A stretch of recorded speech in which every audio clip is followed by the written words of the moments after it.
What is going on? It is Alex coming back at you with another video, and today we are breaking down Mel Kiper's brand new mock draft and continuing it for a second round. Yes, it is Mock the Mock, then what? If you are new, feel free to like, comment, subscribe. We're almost to 10K, so let's try to hit it by the end of the month. I think it's actually possible, which was a crazy, crazy dream, but we're going to be able to do that. So thank you guys so much for doing so. Below my face is my board. There is a brand new introduction into the top 10.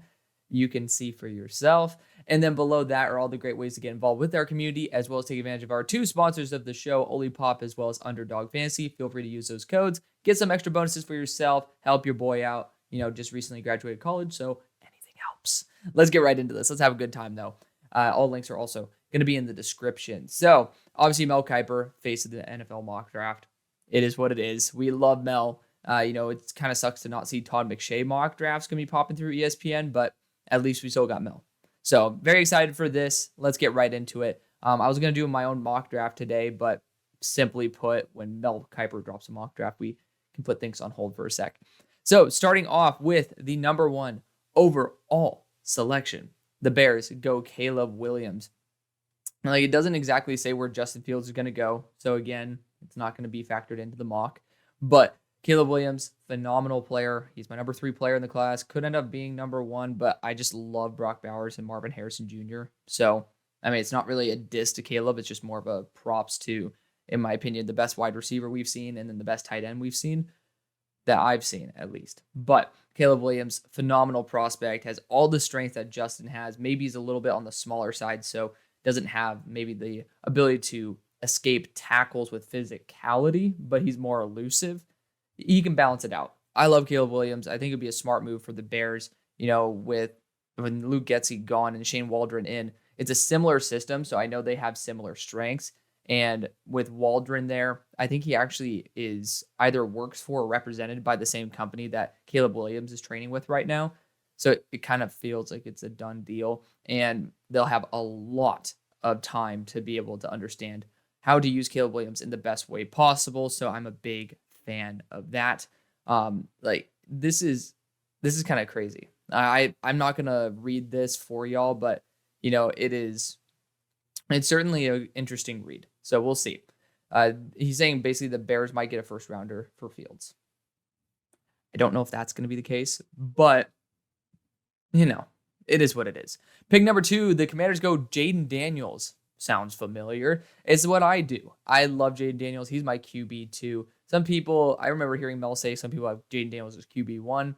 I'm not going to go that far, even though I am a Jayden Daniels fanboy now. I mean, huge props to someone who had the highest percentage of uncatchable throw rate at ASU, goes to LSU, and ends up becoming an absolute dime thrower. So big respect for that, for the Heisman.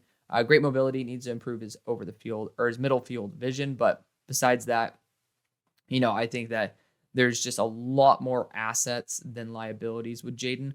And I hope he just stays healthy. I hope he stays healthy and he develops that middle field vision because he really is special. Pick number 3, the Patriots go Drake Maye. So we're continuing the way that I normally start off mock drafts, which it's not really that big of a surprise that quarterbacks go 1, 2, and 3, just the order. It's nice to get a little bit of a change of pace. Patriots, I know that a lot of those fans, a lot of y'all do not like Drake Maye to the Patriots. A lot of y'all do, but there is a very vocal group of Drake Maye haters out there, and I'm not a very big Drake Maye guy.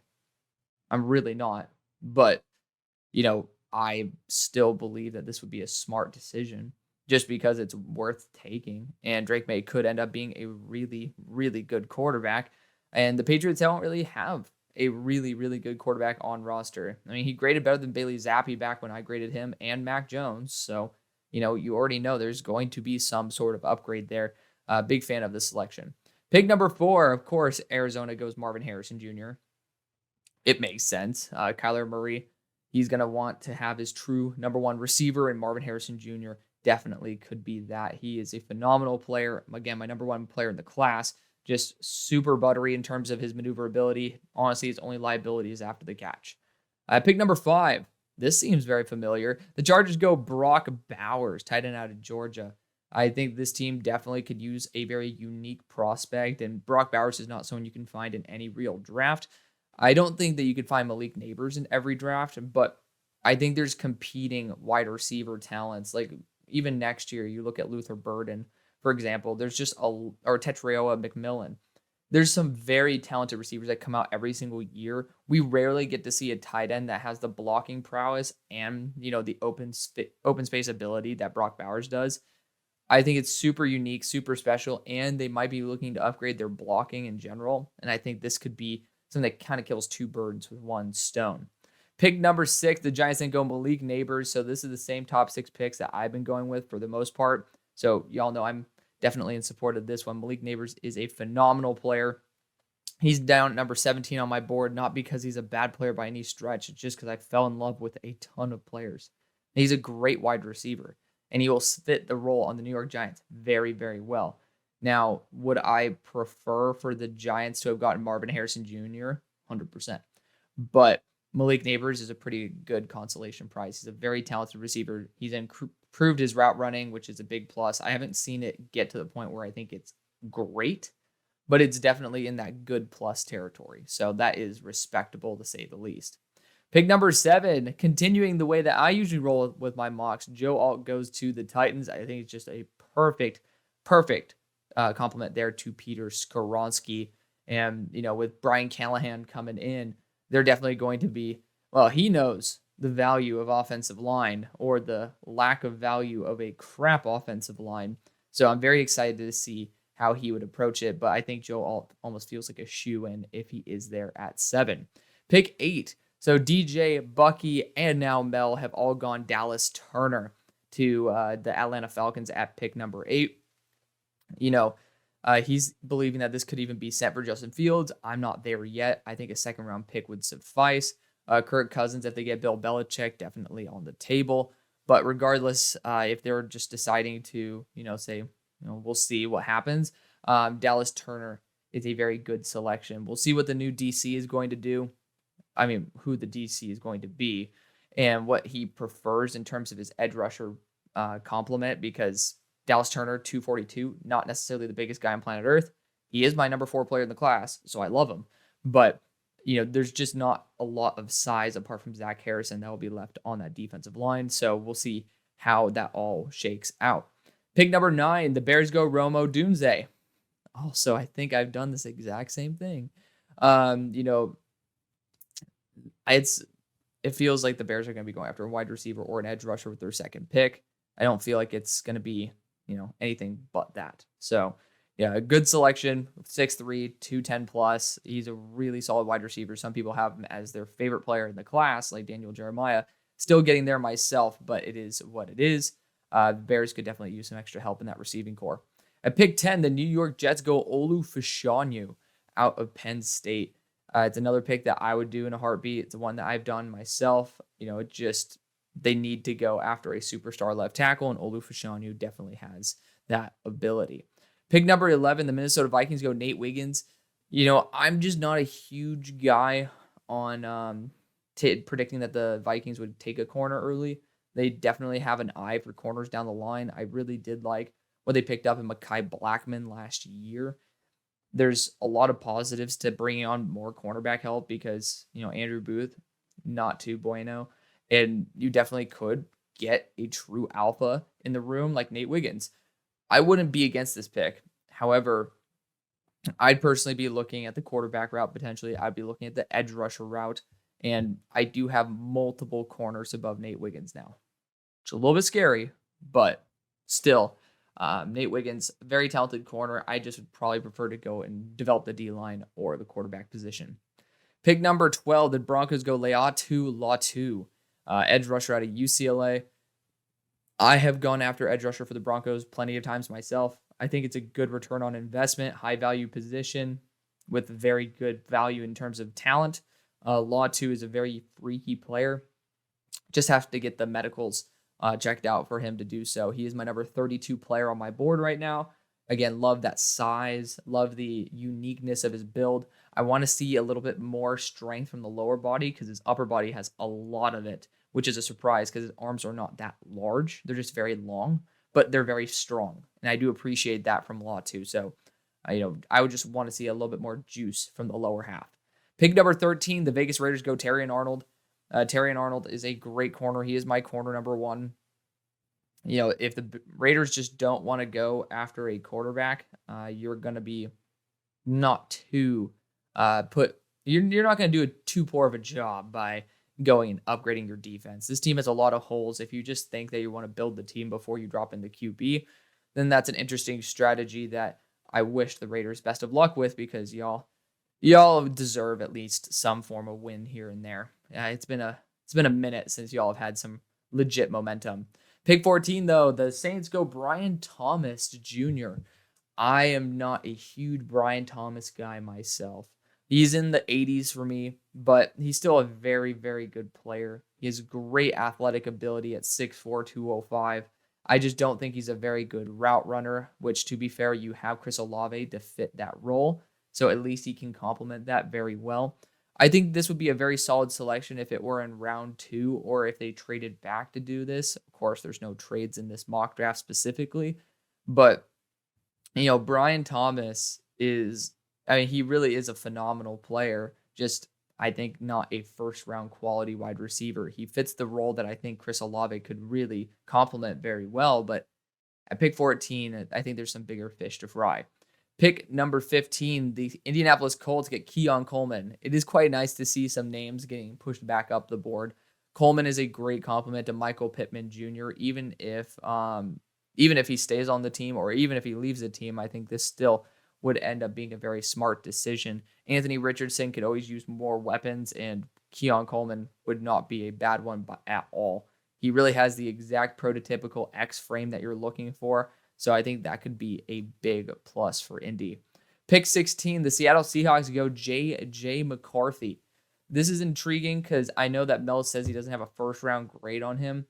He does have first-round arm talent, and I actually agree with that sentiment. I have JJ down around in my 50s or 60s, but great mobility. You can see the upside. You can see the it factor. He needs to take time, and I think this is a perfect spot for him to learn. It's another spot where I would trade back and then maybe get a second-round pick in return, based on the players who are on the board. I'm trying to see if there's anybody in particular that I would be losing my mind over, but maybe one of the right tackles. You could see, well, I guess they wouldn't trade within their own division, but there are certainly some teams that might want to move up for some offensive line help that you could probably try to get that second round pick for and still land J.J. McCarthy. Pick 17, the Jaguars go Cooper DeJean. I don't know why this always pops up at pick 17, but it is what it is. The Jaguars go Cooper DeJean here with the Falcons DC now on the roster, so to speak. They're definitely going to be looking potentially at a big splash defender to add into that group. Cooper DeJean is he can play anywhere, slot, boundary, or safety. I love that versatility for him. Broke his leg back in, I think, November, and that's why he has kind of slipped a little bit, but I think he'll be back. I think he'll be good. He might slip for that reason, though. I would prefer to go after another corner than Cooper DeJean if you want to get a true corner. I just think Cooper DeJean, his best role is going to be fit as a safety, and that's not a bad thing. Just I don't think the Jaguars really need a safety as badly as they are really going to be looking towards a true alpha corner one. Pick 18, the Bengals go J.C. Latham. Of course, I'm going to be a big fan of Talise Fuaga at this pick, but J.C. Latham still is a very solid selection, one that I've made for the Bengals many times. Get Jonah Williams out of there and get the new blood out of Bama in there. Pick 19, we have the Los Angeles Rams going Jared Verse, just BPA. I think this would be a very smart move. The Rams could use a nice compliment there to Byron Young for the future, so I think that would be a very smart move to get a high wins above replacement position with a great player. Pick 20, the Steelers go Kamari Lassiter. Regraded him today. This is a weird one. Last year, he was someone who's very inexperienced in coverage, but he was just such a fluid athlete. He flew everywhere, and he could just change direction on a dime. This year, still really fairly fluid. I think that it's not as much as it was last year, but his field instincts have gotten so much better, and they were playing a lot of zone, to be fair. But my one issue with Kamari is dealing with receivers with size. He gets toasted. I mean, I watched two games primarily. There we go. That's Ole Miss as well as trying to think of the other one that I watched, but Florida. So Florida, there's a kid who's number 22. That guy has some good size to him, good release package as well. Got really good positioning on Kamari a lot of times. Trey Harris ate up Kamari. He did. If he were targeted more, like the one catch he had for almost a first down was surprisingly Kamari's best rep of that game. And I like Kamari Lassiter. I still think he is a second round pick for me. And he's a very talented corner who fits the Steelers very well. I love his instincts. I think he'd work very well. But at 180 pounds, you got to be able to handle some size. And it's unfortunate because at that size, you just can't. And guys like Trey Harris, who have significant size advantage and for some reason had some more skill advantage there in man-to-man, it does bring up a lot of questions. And with the right tackles on the board, I'd be dying to get one of those. Kamari would end up being probably our future slot corner or a future safety. But I don't think that's what we need to spend our number 20th overall pick on. I'll leave it there, though. Pick 21, Dolphins go Troy Fautanu. I'd prefer to go after a tackle here. Troy technically was a tackle, but he's listed as a guard because I think that's where he best belongs. I like the pick, but I would, again, be going after someone like Talise Fuaga to learn to eventually be the successor to Terran Armstead and play guard in the short run. Of course, this isn't Madden, so if you really want just someone to fill in at guard and pray that Terran Armstead stays healthy, Troy Fautanu is an excellent choice. Speaking of Talise, he goes to the Eagles, and I'm not a huge fan of taking offensive tackle about 2 years out from when Lane will retire, but this is the one exception because Talise is so damn talented that it's just best player available. Now, I think there's some other players who definitely could throw their name in the hat and throw their name in the ring, so to speak, and I think there's, you got Braylon Trice in the mix. You also have Ennis Rakestraw. That's a guy who we'll be talking about soon. There's a lot of guys who I think the Eagles could be much better off selecting in the short term, but Talise would end up being the future, and he would end up pretty much being as good as Lane Johnson, in my opinion, if he were selected to the Eagles. Pick 23, we got the Texans going Jerzon Newton. I think this team is a little bit more suited for the larger size, like Tavondre Sweat, just for eating up some space in the middle. But you can't complain about Jerzon Johnny Newton. This guy's a phenomenal defensive interior. He's my number 2 or tied number 1. He's actually my number 2 defensive interior in the class. Both of him and Byron Murphy are phenomenal. Jerzon just a little bit on the smaller side. Pick number 24, the Cowboys go Jordan Morgan. It's a pick I make all the time. I think it's a very smart move. And it is a great succession plan for Tyron Smith. So A+ move right there. Packers then select Kingsley Suamatea over Amarius Mims. It's intriguing to me. I know that it's going to be the future at left tackle, which I know Amarius Mims is a right tackle. So not necessarily going to be the guy who's an instant shoe-in at left. But Kingsley, I feel it was better suited as a right tackle. I like it for teams that would try to use him at either spot, which, to be fair, Zach Tom played left tackle, so you could use Kingsley at either spot. It's not a bad pick, but especially with guys like Kool-Aid McKinstry on the board, Ennis Rakestraw, those are the guys who I'd probably try to target here. Pick 26, the Tampa Bay Buccaneers go Chop Robinson. They have been a consistent fan of athleticism, so I think that's a perfectly fine and reasonable selection for them. They have some good veterans that are coming up on the end of their career, or at least the end of their tenure, so getting Chop Robinson would make a lot of sense. Pick number 27, the Cardinals go Tyler Guyton to kick Paris back to left tackle. I think it's a smart move. It's a pick I've made before. Just, deep down, I would pray that the Cardinals could end up getting Amarius Mims over him, which he is still on the board, but I'm, going to hold back my fandom there. I still love the idea of going a right tackle for Arizona and then moving Paris back to left. Pick 28, we got the Buffalo Bills going A.D. Mitchell. They need a wide receiver 2. Hell, they might even need a wide receiver 1. A.D. Mitchell is a really talented wide receiver. I just don't know how he'd handle the cold. He had some injury issues there back at Georgia, and I hope that it wouldn't become more of an issue there in the cold weather, but he's a phenomenal player. Pick number 29, the Kansas City Chiefs go Troy Franklin. I would love to see Troy Franklin in a Chiefs uniform, super fluid as a route runner. I would love to see how he complements Rashee Rice there. I think that'd be a nice 1-2 punch. Pick 30, the Lions go to Quinyon Mitchell. Been trying to find more all-22 tape on this guy. It's just nowhere. There's just no Toledo all 22 out there. I only make my opinions on corners based off of all 22 tape. I don't do the, standard TV scouting. And, to be fair, a lot of y'all only have that, and that's perfectly fine. I have access to all 22, so I don't have an excuse to not look at all 22. Quignon statistically has been phenomenal, though. I think he has, 32 pass breakups over the past 2 years, and he's just an absolute ball hawk. The Lions do need a boundary corner number one. I think it would be better to take a guy like Braylon Trice here, but, I cannot complain with the talent of Quignon Mitchell. At pick 31, the Ravens go Ennis Rakestraw Jr. He has become one of my blue chip players of the class. Did my official eval on him today. I kept telling y'all, I don't really fully know yet. I want to do my full eval on him. Finally got down to it, and my God, is this guy awesome. I have one main issue with him. There are some reps where I think he does take him off. He's randomly jogging on certain reps, but on the 90 to 95% of the reps where he's going 100%, I don't know if I've ever seen a corner move so fluidly and so fast in reverse to the point where he's almost jogging in reverse at the speed a wide receiver runs forward. It is awesome because then you get to see the wide receiver break and he's just right there on their hip. He's very smart in terms of his overall use of physicality and press. He knows when to grab, where to grab, which is a very rare trait. Y'all know how much I love Missouri players, to be fair, so I'm a little bit biased on that as well.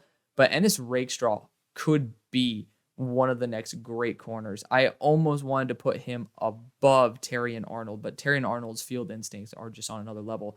Ennis is still developing in terms of his zone coverage ability, so for the time being, we're still going to have Ennis be my corner too, but he will be my man-to-man corner in one. Pick 32, ending off the first round, we got Marius Mims going to the San Francisco 49ers. This would be another pop the champagne bottle type of moment. I think the Niners would not be, I don't think that they would allow for enough commercial breaks to happen towards the end of the draft for them to not run that up to the podium. They're going to say, screw it. I don't care if Progressive wants another commercial to come out. I don't care if State Farm wants to show freaking Frog Mahomes anymore. We don't care. We're taking Amarius Mims. Kiss our rear. And I'm going to be very, very happy for the Niners, even though I'm going to be brokenhearted inside because I'm not really a huge fan of the Niners. I'm a huge fan of the people they have in the office, but I just have when it comes to the Eagles and the Niners, I have two particular buddies who consistently irritate the hell out of me with it. So that's okay. I love them to death, but Amari Smith would be great. And usually this is where the video ends. So if you want it to end, feel free to go. But for those of y'all who want to stay, we have a whole another round to do. Okay, so starting out for the Panthers, a lot of players who slipped out of the first round. And it's tough to, look at the guys who fell and be like, oh, well, what do we do? But there's a lot of options. And that's the fun thing. That's why I love doing these, because it does put me in situations that I don't normally put myself in. For the Panthers, though, again, since there were no trades, we're going to continue no trades. We're going to go down to South Carolina to grab Xavier Legette to bring him up to North Carolina. Got it this time, I swear. I got 3.99 GPA, but can't get North Carolina versus South Carolina right. Regardless, I love the idea of Xavier Legette to the Ravens at 6'3", 227. I just love it, but can't really complain when I got my boy Ennis Rakestraw Jr. there, who is a top 10 player on my board. Xavier Legette, though, he's a wide receiver one build. You just can't really find many who will be as proficient as him. He needs to develop a little bit more in terms of route running, but I think he's actually quite underrated as a route runner. At pick 34 for the Washington Commanders, tackle's usually the way I go, but this is a very depleted tackle class in terms of what freaking Mel did to us. I mean, I actually respect that. But you got Braylon Trice here. Hard to say no to Braylon Trice. However, I want to throw one more name into the ring, and that's Kool-Aid McKinstry. This team could use another boundary corner, and if he's here, it's hard to say no. Really hard. But with edge rusher being here, edge rusher being so depleted on this team too, it's impossible to say no to my number 5 player in the class, Braylon Trice, who has that 270 plus pound frame with a great motor. Pick number 35 for the New England Patriots.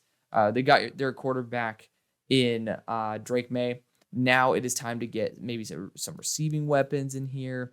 You got Tez Walker you can pair up. I haven't done that in a hot minute. I've been forcing myself not to because I love pairing Drake Maye back up with his wide receiver one. Again, we could go after that tackle route. It's a tough spot to be. I'm going to go after the storyline because you all know how much I love storylines. Since this isn't my mock draft, I'm going to go back and, do something a little bit more fun in my eyes, and that's pairing back up Tez Walker with Drake Maye. 6'2", 200 pounds would be a nice change of pace with a good frame. Pick number 36 for the Cardinals. I think we all know where I'm going here, but the first round, y'all drafted Marvin Harrison Jr. and Tyler Guyton. With pick 36, even with Tavondre Sweat on the board, we're drafting Kool-Aid McKinstry. He's a top 15 player for me. He's getting re-evaled as well, though, and these Bama players might be slipping a little bit with my fandom, but it is what it is. Still a great player, still beyond the value that I think he should be considered there at pick 36. Pick 37 for the Los Angeles Chargers. Going after a tight end in round one, a little ballsy, but I like it. Corner 2 would have been nice with Kool-Aid McKinstry. Still have some very, very good ones here. I think I'm going to pass on that, though. And I am intrigued with the idea of just going, and I want to hear y'all's thoughts on this because I'm going to go this route anyways, most likely, is just going after more and more receiving weapons like Jayden Polk here. I want to get him a little bit higher. It's not worth it. It's not. I actually might go defensive interior here with Byron Murphy. I haven't gone defensive interior for the Chargers in a hot minute, and my D tackle 1 or interior defensive lineman 1 is here. He's only like 20 years old, which is ridiculous. Tons of untapped potential there, and he still has some great play on the field. Byron Murphy would be the best pick possible there for the Chargers. Pick 38 for the New York Giants got their star wide receiver, Malik Neighbors. Looking at Bo Nix, you could also bring up Michael Penix here, but you didn't. What I loved about taking Michael Penix last time was the fact that, they took Romo Dunze, and you could pair him back up. I have Bo Nix graded higher than Michael Penix. Feel free to sue me. Please don't sue me. I'm not really in the mood to deal with that again. But I think that quarterback still is a route they should be looking to go. I think Bo Nix is a better version of Daniel Jones as well. So you're going to be getting a cheaper player. Even if you have to sit him a year, you're still getting a cheaper player who is ready to play day one, and he actually will give your team a chance to really succeed. Pick number 39 for the Tennessee Titans drafted a star tackle in Joe Alt in the first round. Could continue to develop more offensive line picks because there are some very, very good ones on the board, but hard to say that would be the probable opportunity. I love the idea of Jayden Polk here, though. That's not a bad idea. He's 6'2", 204 pounds, great after the catch. A lot of people really love him, and I think he complements Treylon Burks really well. So I think we need to give him a shot. Let's go Jayden Polk here out of Washington. Pick 40, we're back with the Falcons, who could be going after a quarterback with this choice.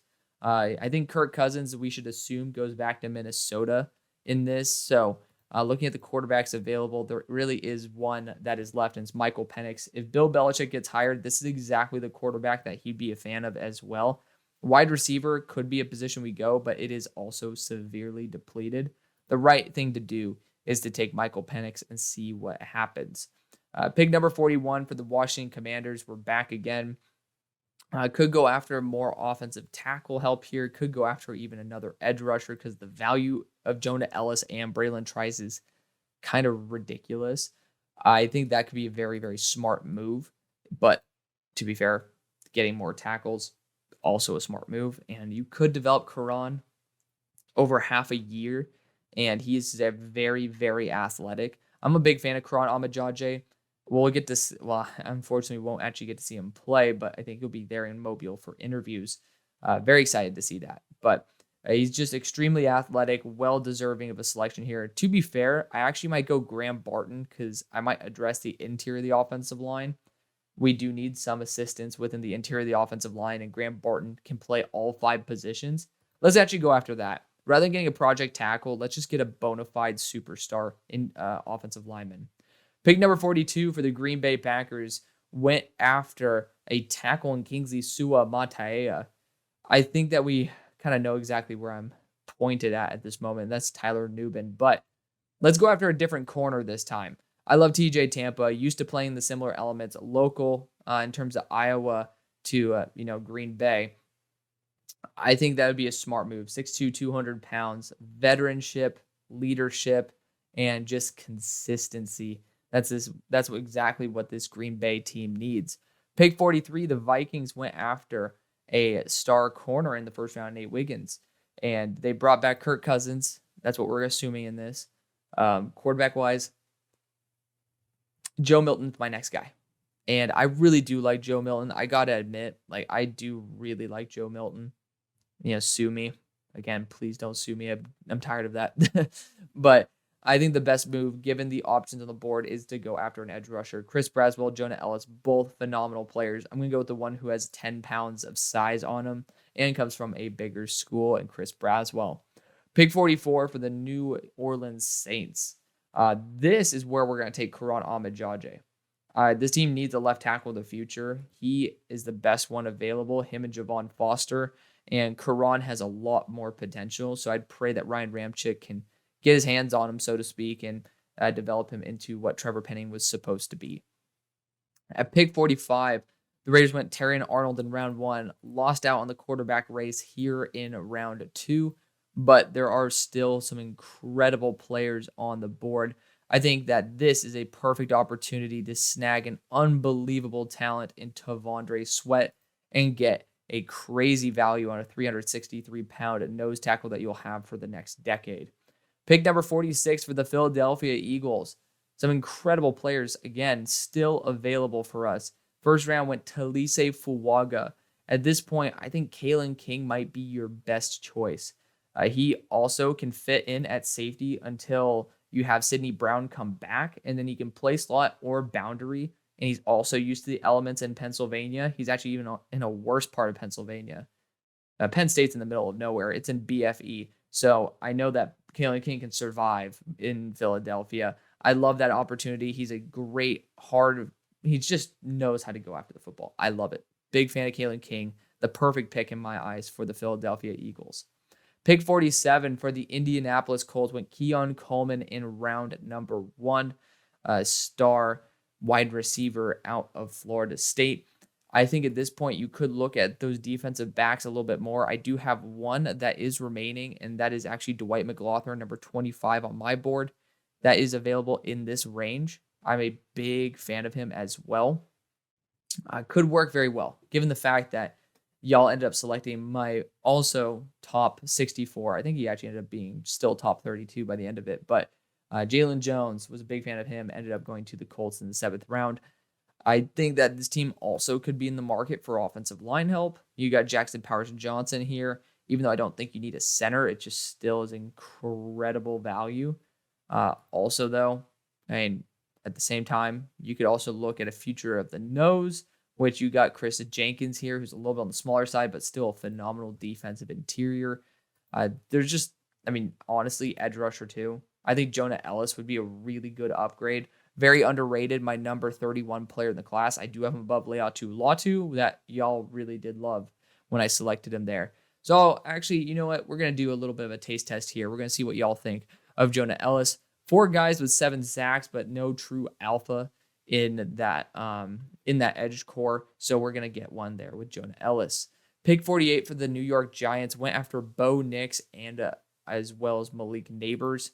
We are going to draft Jackson Powers-Johnson here because I love the fact that I'm going to kick a super smart center back to guard. He played guard last year, so he's used to playing that position. I think he'll be a great addition to New York. Pick 49 for the Jaguars. Y'all already know. We got Cooper DeJean in round 1. We're going after Christian Haynes here in round 2. Just the perfect bulky guard. Very athletic. Knows how to take out dudes in space. Top 15 player on my board. Pick 50 for the Cincinnati Bengals. Ridiculous value all over the board.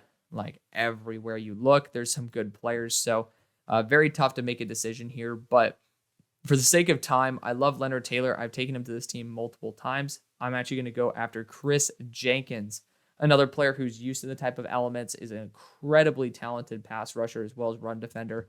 just gets a little bit of a bad rap because he's not the biggest guy in the world. And that Michigan line has a lot of dudes. Pick 51 for the Rams. Hard to not take one of these star safeties here. Took an edge rusher in Jared Verse in round number 1. The corners are depleted as well. Offensive line wise, it's not as good of value as what you can find here. So I think the versatility of Tyler Nubin, he can just play anywhere in that secondary, probably besides boundary corner. It's just BPA. So the Rams are going to go after the best player available. Pick 52, we're back with the Steelers. Ended up drafting a corner in Kamari Lassiter in round number 1. At this selection, a center could be the right move. You got Cedric Van Pran here. It does kind of hurt me to be in this position because I do want to have a bona fide upgrade somewhere, and I don't know if we exactly have that at the moment. I do want to mention Joe Milton still being a potentially great option. Could look at a safety here, but the best ones are not going to be they're essentially not going to be complementary to Minkah Fitzpatrick very well, except maybe Cam Kinchens could just be that talented. I think I'll go back to Georgia and go Cedric Van Pran, but it is a little bit of a reach in my eyes. Still love the chemistry that he'll have right away with Broderick Jones, though. Pick 53, the Dolphins got Troy Fautanu in round number 1. At this point, I think that you can definitely go after Jatavian Sanders or Cam Kinchens. I think Cam Kinchens is a far superior product than Jatavian Sanders is, so I'm going to be going after the more superior product. Cam Kinchens it is. Pick number 54 for the Philadelphia Eagles. Again, Talise Fuaga and Kalen King were the past 2 choices. Could look for a wide receiver upgrade here, but at the same time, I also want to look at the edge room. Adisa Isaac makes a lot of sense. I think that linebacker, though, going to be the right way to go. They did end up getting rid of both the OC and DC. I think this team might be more in the mood for an Edgerrin Cooper because I don't know how much loyalty they have into Kobe Dean anymore. It breaks my heart, but Edgerrin Cooper probably will be the first linebacker taken off the board. He's going to test out of his mind, and I'm excited to see where he goes. Pick 55 for the Cleveland Browns. Defensive interior Leonard Taylor, kind of a ridiculous potential there. You also got, maybe some edge rushing help with Adisa Isaac, but we got my boy there in Isaiah McGuire to stop that from happening. I'm going to go Leonard Taylor. Just a lot of untapped potential. You have someone in Myles Garrett who can definitely try to get the most out of him. It's worth taking the risk.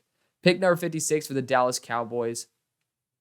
I got to find some other positions besides center and left tackle to go after. I really do.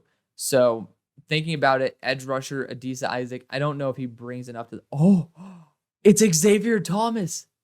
Oh, let's go. They finally put him in here. Oh, man, he'd be such a good addition to this team. Oh, that makes me so excited. I know that they don't have Dwight McLaughlin in yet, but, to be fair, I have Xavier Thomas even above Chop Robinson. I'm going to do it. They need a succession plan there for their edge core, and Xavier Thomas is a great compliment to Micah Parsons. So I'm going to be going Xavier Thomas here, showing the love to the player who I've been trying to substitute guys in for forever. I love him to death. Very happy to see him get added to PFF's draft board. Pick 57 for the Green Bay Packers. We've already gone after, I think we went a corner with TJ Tampa, didn't we? TJ Tampa, yeah. So we got TJ Tampa and Kingsley Suamataia. Got Kalen Bullock still here, which is ridiculously good value. That's why I decided to wait. It's because I knew that one of the 3 safeties were going to be there. He's still 20 as well. So you're getting a great value with a very young player who needs a little bit more time to develop, but he'll make an impact on your team nonetheless. Pick 58 for the Buccaneers. Went after an edge rusher and Chop Robinson in round number 1. Could just get Adisa Isaac and get his running mate there, but rather than doing that, I think we could go and address that offensive line. You got Zach Frazier here and Cooper Beebe, both of them phenomenal players. I'm going to go Zach Frazier because I believe that center versatility and the IQ of a 4-year starter is worth it. Pick 59 for the Houston Texans. Drafted Jerzon Newton in round number 1. In round 2, we're going Jatavian Sanders. Tight end is a position that's easily upgradable. Dalton Schultz also on a 1-year contract, so it is a smart decision to go after a great faller. Pick 60, Buffalo Bills went 80 Mitchell in round number 1. Would have loved to have gone Kalen Bullock here, but that is unfortunately not an option. Looking at the defenders that are still available, I actually might go Mike Sainer still and try to put him as a safety. He's just incredible. He really has great ball skills. Underrated for sure. I think is he sub 170? He's not. He's 182. That's respectable. I think I actually might pull that trigger. I really do like him. Looking at the safeties, Sion Vaki and Javon Bullard. James Williams as well. Still need to update James Williams, dude. The safety core is honestly an area I've been extremely lacking in, so I'll take that on the chin. But I'm actually going to go Mike Sainer still to play safety. So I think that's just a smart move. He's just so dynamic, used to the cold weather as well. Was able to play very well against the best of teams. Did a little bit on the small side, but someone who I think is worth putting and testing out in the secondary. Pick 61 for the Kansas City Chiefs took Troy Franklin in round number 1. I could actually see them trying to develop a left tackle like Javon Foster here. Would love to hear what y'all think about it. It's obviously not going to have too big of a ripple effect. The next 3 picks, I doubt, apart from maybe the Ravens, that I would take Javon Foster for any of them. And if I were not to go Javon, I'd probably go Rukaroro. But just to change things up, we'll change the position and go after Javon Foster to just try to get some extra competition there at left tackle with a true left tackle. Pick 62 with the Detroit Lions. Went after a corner in Quinion Mitchell in round number 1. Here in round 2, I think Adisa Isaac is perfect. He's just a smart player that you do not have to worry about. And he's a great complement there to Aiden Hutchinson, who is just pure finesse and pure power and just everything that you could ever want in a player. Adisa Isaac is just going to be super consistent, not the flashiest player on planet Earth, but he's just going to be really damn solid. Pick 63 for the Baltimore Ravens. Again, a team I probably could have considered going after Javon Foster for. However, I am going to be going after a wide receiver here, and that will be Jermaine Burton. I think he comps best to what OBJ brings to the table with his jump catch ability, as well as his overall athletic profile. And finally, at pick 64, the San Francisco 49ers are on the board. Drafted, I believe, Amarius Mims. So, okay, I'm pretty sure I talked about Ennis Rakestraw going to the Baltimore Ravens earlier, but at pick 32, the Niners got Amarius Mims. Still in the market for a corner, and I'm actually going to be very, very polite and send Dwight McLaughlin to the Niners. I think they'd be willing to take a flyer on him. Still breaks my heart that he's not even listed in here, but we'll just let Chris Abrams-Drain get an ADP boost. I love Chris Abrams-Drain. So he's going to be a placeholder there for my number 25 player in the draft, Dwight McLaughlin. So that is going to be the video. Thank you so much for watching and supporting the show, as y'all always do. See you on the far side. Peace.